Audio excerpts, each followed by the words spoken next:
Hello बच्चों।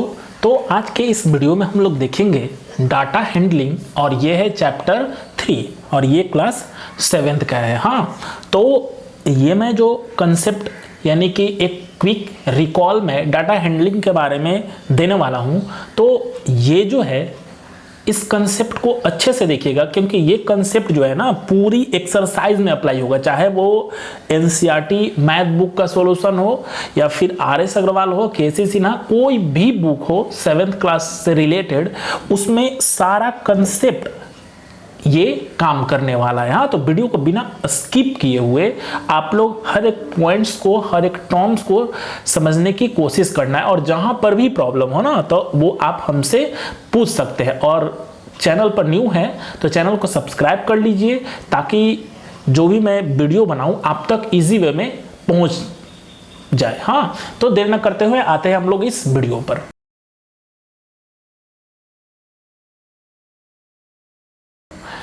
तो जैसा कि हमने यहाँ पर कुछ टर्म्स लिख रखा है, उस टर्म्स को हम लोग समझने की कोशिश करते हैं कि आखिर ये क्या होता है। जैसे कि फर्स्ट है डेटा। हाँ, तो ये डेटा जो है वो क्या कहलाता है। तो डेटा इसका डेफिनेशंस कहता है, देख लीजिएगा, डेफिनेशंस मैं लिख रहा हूँ, साथ ही साथ इसका मीनिंग भी मैं बता दूंगा। हाँ, तो कह रहा है कि द सेट ऑफ न्यूमेरिकल, क्योंकि ये एक्चुअल में क्या होता है ना कि कभी कभी इसका आता है ऑब्जेक्टिव में वे डेफिनेशंस वगैरह भी, तो इसलिए मुझे ये डेफिनेशंस आप लोगों को बताना उचित लग रहा है। हाँ,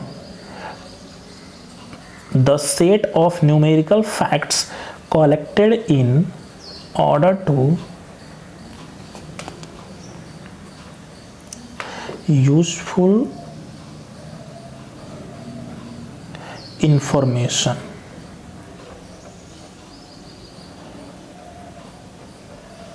useful information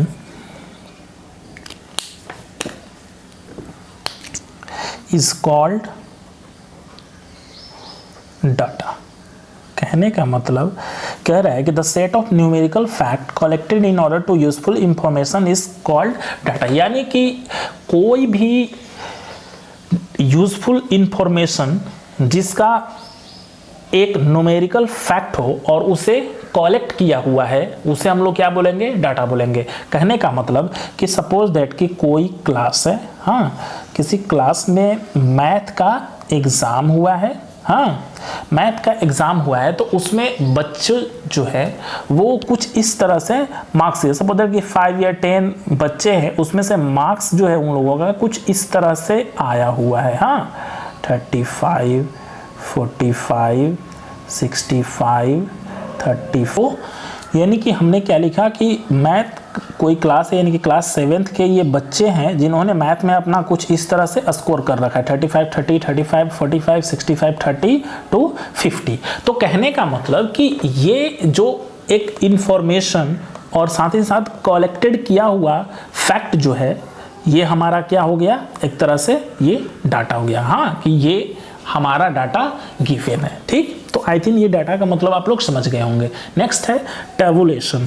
अब देखते हैं कि ये टेबुलेशन क्या है, और इसका एक्सरसाइज में क्वेश्चंस भी आता है। हाँ, आपको टेबुलेशंस बनाना है। तो सिंपल सा टेबुलेशन क्या है, तो दो अरेंजमेंट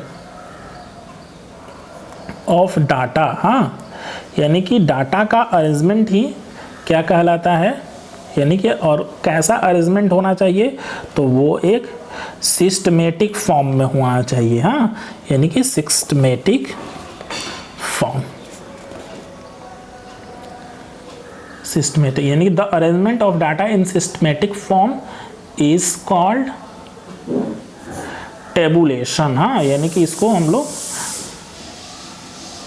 इसे हम लोग टेबुलेशन बोलते हैं। हाँ, तो कहने का मतलब कि ये जो हमारा डाटा है, ये अब इसको क्या करेंगे हम लोग, जैसे ही अरेंज करेंगे एक सिस्टमेटिक फॉर्म में, तो उसे हम लोग बोल देंगे कि ये टेबुलेशन है। कहने का मतलब कि अब देखिए यहाँ पर क्या हम लोग देख रहे हैं कि 35 आया है, यहाँ पर भी 35 आया है, यहाँ पर 30 आया है, यहाँ पर 30, यानी कि एक ही जो मार्क्स का वैल्यू है वो डबल टाइम्स ट्रिपल टाइम्स आ चुका है। तो इसको किस तरह से अरेंज करेंगे हम लोग, उसे हम लोग क्या बोलेंगे, टेबुलेशन बोलेंगे। तो उसको अरेंज करने के लिए एक आपको रो बनाना कॉलम बनाना पड़ेगा। हाँ, और कॉलम में हालांकि आप लोग टैली मार्क्स ऑलरेडी पढ़ चुके हैं, एक्चुअल में इसके लिए एक टैली बनाना होगा, यानी कि कुछ आंकड़ा आपको बनाना पड़ेगा कि ये जो चल रहा है 10 to 15 चल रहा है। हाँ, ऐसे ही ये 15 to 25 चल रहा है, ऐसे ही 25 to 35, 35 to 45, 45 to 55। हाँ, और इस तरह से कहाँ तक हमारा, यानी कि मैक्सिमम वैल्यू जो है वो 80 है, तो 80 तक हम लोग करेंगे। अब देखेंगे कि 10 और 15 के मिडल में कितना आ रहा है, तो काउंट करेंगे ना कि 10 और 15, और जितना आएगा यहाँ पर लिखेंगे और फिर उसका टैली मार्क्स। तो that is the tabulation form है। जैसे ही इसका क्वेश्चन आएगा तो और वहाँ पर आप लोगों को अच्छे से क्लियर हो जाएगा। नेक्स्ट है हमारा कि फ्रीक्वेंसी। हाँ, तो फ्रीक्वेंसी क्या है, तो frequency is a number which tells how many does a particular data number appears in the set of data। हाँ, कहने का मतलब कि फ्रीक्वेंसी, और इसे स्मॉल एफ से हम लोग डिनोट करते हैं, ध्यान रखिएगा। तो फ्रीक्वेंसी क्या है कि frequency is a number which tells how many does a particular data और number appears in the set of data, यानी कि ये जो हमारा डेटा का सेट दिया हुआ है, यानी कि देखिए 35 1 टाइम्स, 35 2 टाइम्स, 35 3 टाइम्स। हाँ, 3 टाइम्स 35 आया है, तो 35 किस रो में होगा, इसमें होगा, 35 इसमें, तो 35 यानी कि 3 टाइम्स आ गया। तो ये 3 टाइम्स जो आया यही क्या हो गया, फ्रीक्वेंसी। इट मीन्स कि 35 का फ्रीक्वेंसी कितना हो जाएगा, 3 होगा। तो आई थिंक फ्रीक्वेंसी भी पता चला होगा, यानी कि फ्रीक्वेंसी बताता है कि how many does a particular data appears in the set. हाँ, कितने बार वो आता है। नेक्स्ट है हमारा रेंज। हाँ, तो समझते हैं, और ये रेंज काफ़ी इंपॉर्टेंट है क्योंकि ये तो समझिए कि क्वेश्चंस में दे ही देता है 1 नंबर के क्वेश्चंस में। तो समझते हैं कि रेंज क्या है। तो रेंज सिंपल सा इसका डेफिनेशन है, द डिफरेंस बिटवीन, ये बिटवीन है, between the highest and the lowest value of values of the observation is called range। Correct, the differences between the highest and the lowest value of the observation is called the range। हाँ, यानी कि highest value और lowest value का जो differences होता है वही हमारा क्या कहलाता है, रेंज कहलाता है। तो यदि इसी डेटा का हम लोग यूज करें तो देखिए यहाँ पर हाईएस्ट वैल्यू क्या है, 80, हम लोग देख रहे हैं हाईएस्ट वैल्यू 80 है, और लोएस्ट वैल्यू क्या है, 10 है। हाँ, तो यहाँ पर देख लीजिए, इस तरह से निकाल लेंगे कि हाईएस्ट वैल्यू क्या है, तो 80, और लोएस्ट वैल्यू क्या है, तो 10। ठीक है, so range is equal to, यदि रेंज की बात किया जाए तो वैल्यू हमने, तो फॉर्मूला क्या है, highest value minus lowest value, और ये फॉर्मूला जो है आप लोग अच्छे से याद कर लीजिएगा। तो सिंपल सा हाईएस्ट के प्लेस पर क्या है हमारा, तो 80, तो लिख देंगे 80 माइनस लोएस्ट के प्लेस पर क्या है, 10, तो 10 एंड सब्ट्रैक्ट, तो 70 and this is the answer. Okay, तो रेंज मींस की highest value minus lowest value, बहुत इजी है। नेक्स्ट बहुत ही इंपॉर्टेंट है अर्थमेटिक मीन। हाँ, ये चीज जो है आप लोग समझिएगा कि अर्थमेटिक मीन क्या होता है। तो सिंपल सा हम लोग देख लेते हैं अर्थमेटिक मीन का पहले डेफिनेशन। हाँ, तो अर्थमेटिक मीन कहता है, क्या कहता है वो देखिएगा, सेट ऑफ observation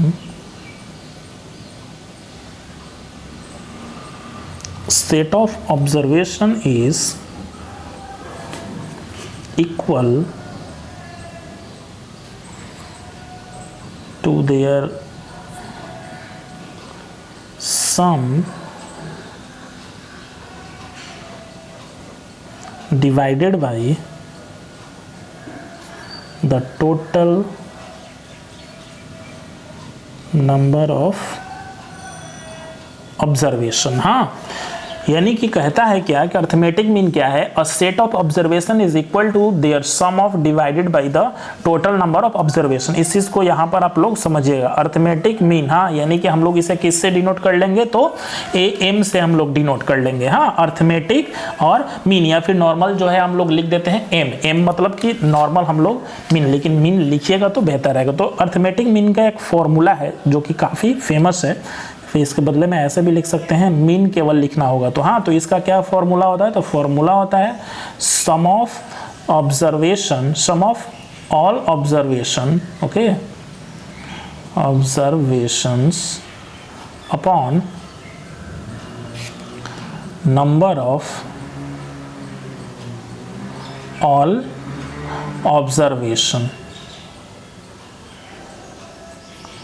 और ये फॉर्मूला काफ़ी समझिए कि इम्पॉर्टेंट है, इसको आप लोग पूरी माइंड में अच्छी तरह से सेव कर लेना है, फोल्डर बना करके। हाँ, तो ये फॉर्मूला यानी कि जो भी डेटा दिया रहेगा, सपोज दैट ये कुछ यहाँ पर डेटा दिया रहेगा, ये 1 3 2 5 6, ठीक है, ये डेटा का कहेगा ना कि अर्थमेटिक मीन निकालिए। तो क्या करना है, पहले सम ऑफ ऑल ऑब्जर्वेशन, तो सम करते हैं 6 5 11 2 13 3 16 और 1 17 अपॉन, अब नंबर ऑफ ऑल ऑब्जर्वेशन, तो कितना ऑब्जर्वेशन है, 1 2 3 4 5 बाई 5। अब इसको डिवाइड देकर जो भी आएगा वो आंसर, 5 3 15 2 5 4 यानी 3.4 आंसर, ठीक है।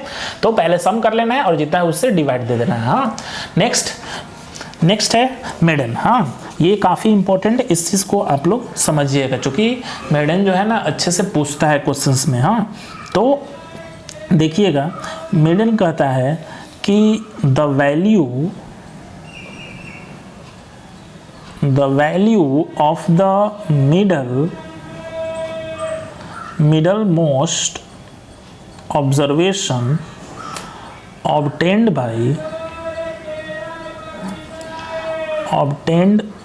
after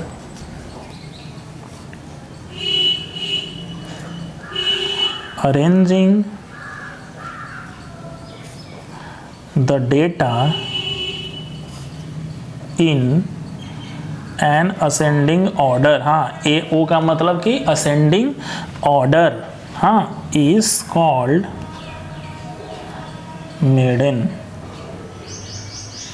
ओके, कहने का मतलब कि जब कोई डेटा दिया रहेगा, देखिए, the value of the middle most observation obtained after arranging the data in an ascending order is called median. हाँ, तो जो भी डेटा दिया रहेगा, सबसे पहले क्या करना होगा आपको, उसको असेंडिंग ऑर्डर में अरेंज करना पड़ेगा, और अरेंज करने के बाद में जो मिडल मोस्ट मिलेगा, यानी जो मिडल में वैल्यू मिलेगा, उसे हम लोग क्या बोलेंगे कि वो उसका मेडन है। हाँ, तो देखते हैं इसी डाटा को हम लोग क्या करते हैं, यहाँ पर यूज़ करते हैं। तो सबसे पहले डेटा लिख लेते हैं यहाँ पर कि डेटा हमारा क्या दिया। तो डेटा हमारे पास है, देखिएगा, 1 है, 3 है, 2 है, 6 है, 5 है, ठीक है।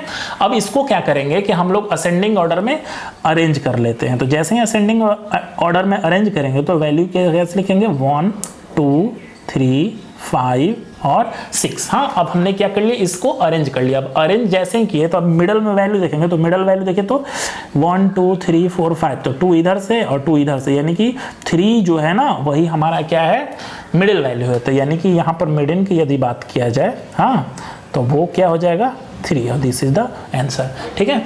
अब दूसरा इसमें एक और कंडीशंस आता है, उस चीज़ को आप लोग देखिएगा। जैसे कि मान लीजिए कि यही डिजिट कुछ इस तरह से आ जाता है, 1 2 3 5 6 और एक और वैल्यू दे देता है 8। हाँ, तो अब यहाँ पर बात आती है कि इसका कैसे आप लोग निकालेंगे। तो देखिए, तो इधर से भी 2 लीजिएगा, इधर से भी, तो बीच में जो है मिडल मोस्ट में वो 2 डिजिट आ जाता है। हाँ, 2 डिजिट आ जाता है, तो 2 डिजिट का अब ये आप लोग कैसे फाइंड आउट करेंगे। तो इसका 2 मेथड, एक फार्मूला मेथड और एक नॉर्मल मेथड, तो दोनों मैं बता रहा हूँ। तो जैसे ही 2 वैल्यू है तो आपको सिंपली क्या कर लेना है कि 5 + 3, हाँ, 5 + 3, और दोनों को ऐड करना है और ऐड करके डिवाइडेड बाई 2 कर देना है, यानी कि 8/2, और ये आ गया 4, हमारा इसका आंसर आ गया, ठीक है। और दूसरा जिसका एक फॉर्मूला है, हाँ, फॉर्मूला, यानी कि ये नॉर्मल जो था ये तो ऑड के लिए था, ऐसे तो ऑड के लिए भी फॉर्मूला है, मैं दोनों फॉर्मूला बता रहा हूँ। और ये इवन, यानी कि जब डेटा इवन रहे तो दोनों के लिए क्या फॉर्मूला है वो चीज़ आप लोग देखिएगा। फर्स्ट कंडीशन है हाँ कि जब ऑड रहे तो, ठीक है, जब ऑड रहेगा तो आप फॉर्मूला क्या लगाइएगा मीडियन के लिए वो देख लीजिए, यानी कि मीडियन इज इक्वल टू होता है n+1 अपॉन टूथ ऑब्जर्वेशन। हाँ, ये ऑड के लिए हो गया।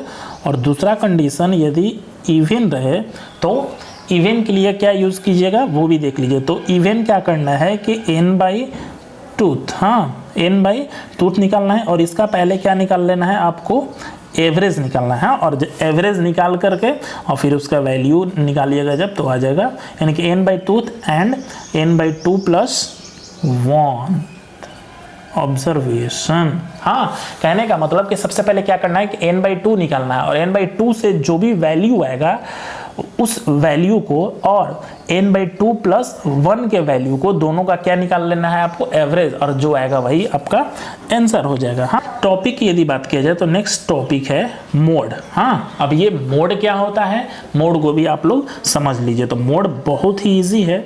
Mode of a set of observation is the observation that occur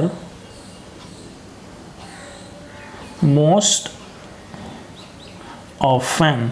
okay, यानी कि मोड क्या बताता है कि किसी भी सेट का या ऑब्जर्वेशन का जो डेटा है वो ऑकर मोस्ट ऑफन, जो जितना अधिक बार आता है वही उसका मोड होता है। जैसे कि यहाँ पर कुछ हम क्या कर रहे हैं, आपको डेटा दे रहे हैं, हाँ वो चीज़ देखिएगा कि कैसे एक्चुअल में ये चीज़ हो रहा है। जैसे यहाँ पर हमने ये डेटा दे दिया, अब यहाँ पर हमें क्या फाइंड आउट करना है कि इसका मोड क्या है। हाँ, इसका मोड क्या है, तो सिंपल सा हम लोग क्या डेफिनेशंस जान रहे हैं कि जो मोर टाइम्स ऑफन होगा, तो जो मोर टाइम्स ऑफन में देखिए 1 2 3 4 5, यानी कि 3 जो है वो 5 टाइम्स आया है, और 1 2 2 ही टाइम्स, 1 1 1 ही टाइम्स आया, तो इसका मोड क्या सिंपली हो जाएगा 3। हाँ, बहुत इजी है। अब दूसरा कंडीशंस इसमें जो बनेगा वो चीज़ भी समझ लीजिएगा, 1 1 2 2 3 3। अब यहाँ पर बोलेंगे कि इसका मोड क्या होगा। हाँ, तो इसका मोड जो है सिंपल से देखिए, तो हम लोग क्या देख रहे हैं, ये भी 2 टाइम्स है, ये भी 2 टाइम्स और ये भी 2 टाइम्स है। तो 2 टाइम्स, तो इसमें क्या किया जाता है कि जो डिजिट मोर रहता है ना वही, यानी कि 1 2 3 में ग्रेटर वैल्यू कौन सा है, तो 3 है, तो मोड क्या हो जाएगा इसका 3 आंसर हो जाएगा। हाँ, इसी तरह से जो भी डिजिट ग्रेटर होगा ना वो चीज़ हो जाएगा। तो आई थिंक ये चीज़ जो है अच्छे से आपको समझ में आया होगा। हाँ, अब एक दो और टर्म्स है, वो टर्म्स को बस समझ लीजिए आप लोग, जैसे कि आउटकम। हाँ, कभी कभी आपको क्वेश्चंस मिलेगा कि आउटकम क्या है, तो आउटकम सिंपल सा समझिएगा। मान लीजिए कि कोई क्वाइन है, ठीक है, कोई क्वाइन है, क्वाइन को जब आप टॉस करते हैं, उछालते हैं, तो उसका आउटकम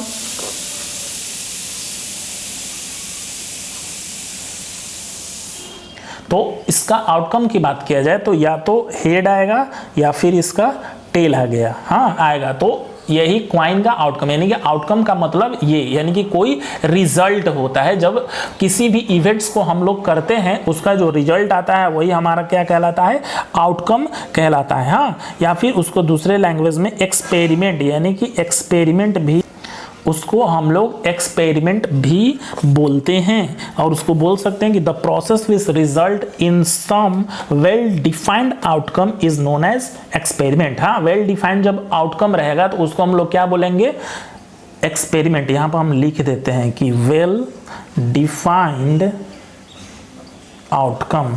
हाँ, यानी कि आउटकम ही रहेगा, लेकिन वो कैसा रहेगा, तो वो आउटकम जो रहेगा वो वेल डिफाइंड रहेगा, तो उसे हम लोग क्या बोल देंगे कि वो एक्सपेरिमेंट है। जैसे कि ये क्वाइन वेल डिफाइंड है, या फिर कोई डाइस की बात किया जाए, हाँ तो डाइस की बात करेंगे तो या तो 1 आएगा, 2 आएगा, 3 आएगा, 4 आएगा, 5 आएगा या 6 आएगा, तो ये सब वेल डिफाइंड हो गया। हाँ, तो इसे हम लोग बोलेंगे कि ये एक्सपेरिमेंट हो रहा है। नॉर्मल जो हम लोग करेंगे वो आउटकम के तहत है। तो आई थिंक ये सारा कंसेप्ट समझ में आया होगा, इसको बार बार आप लोग देख लीजिएगा ताकि कंसेप्ट क्लियर हो जाए, ताकि एक्सरसाइज में इसका डायरेक्ट यूज कीजिएगा तो आपको अच्छे से समझ में आएगा।